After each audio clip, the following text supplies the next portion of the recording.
ព្រែ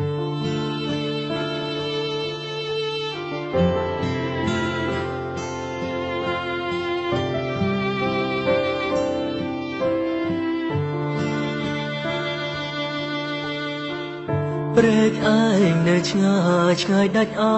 ឡ័យអនុស្សាវរីយ៍ជាប់ដោយរុក្ខជាតិធ្វើមិនដេចនឹងបានឃើញព្រែកឯងទៀនពិតមែនតែរូបខ្ញុំឃ្លានតែចិត្តនៅគួចទៅធម្មជាតិញញឹមដែលធ្លាប់រាំងទាំងឥឡូវប្រែភ័ក្រទៅជាសត្រូវក្តីអងសង្ឃឹមជប់នៅដោយភ្លើគិនថាពីថ្ងៃនេះទៅលែងឃើញព្រែកឯងទៀនអ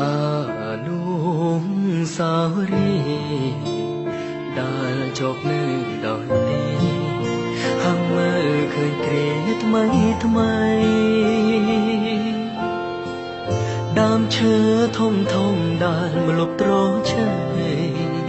លើតែសំលេងរៃថ្លៃពីក្តីអងសង្ឃឹម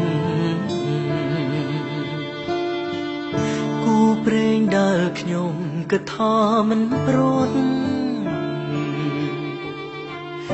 ឥឡូវរលត់ទាំងរូបព្រំឲ្យនាងធ្វើម្ដេចខ្ញុំមានសង្ឃឹមបើទោះជាខ្ញុំញញឹមក៏មិនស្រង់ដូចគ្រាដា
ខ្ញុំគិតថាមិនព្រួត